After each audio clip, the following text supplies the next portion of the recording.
So the heart, 4 weeks. You just gotta know it. In cardiac looping, this isn't a bad photo at all. It'll show you the bulbous cordis, truncus arteriosus, and all that kind of stuff.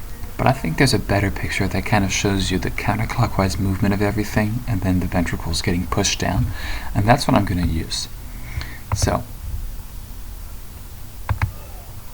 this right here.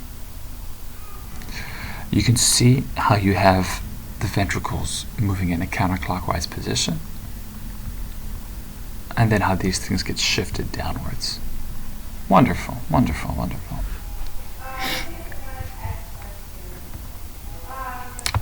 This is for the next thing. Alright, so septation of the chambers. Okay, well here we're looking at the atria, okay? And there's all this stuff. Septum primum, foramen primum, foramen secundum, septum secundum, foramen ovale. What's going on? What's all these things?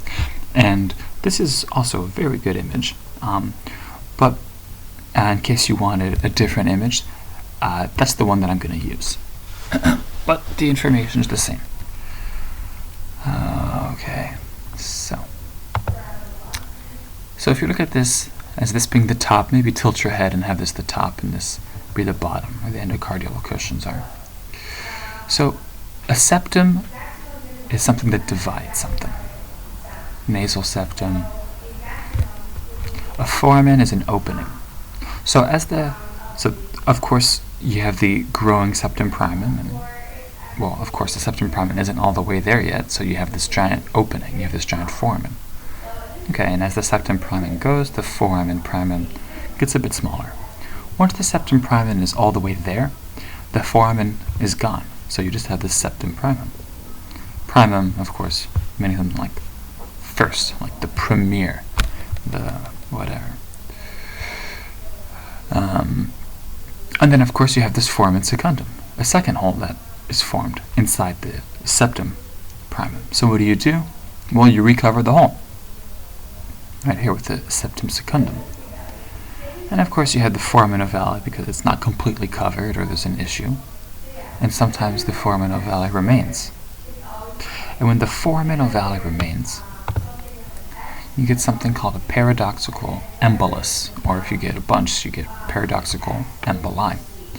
Why is it paradoxical? Well, if you have something like a deep vein thrombosis, right, it's in the venous system, it's on the right side, it's the right-sided system you can think of, because venous drainage goes to the right side of the heart.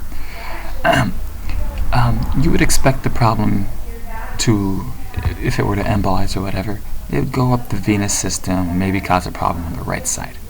Okay. However, you end up with something on the left side. You end up with, maybe you get a stroke. Maybe you get this embolus that goes to the brain. Well, the only way this can happen, the only way you get this crossing over, really, from the right-sided to the left-sided, completely bypassing the lungs or whatever,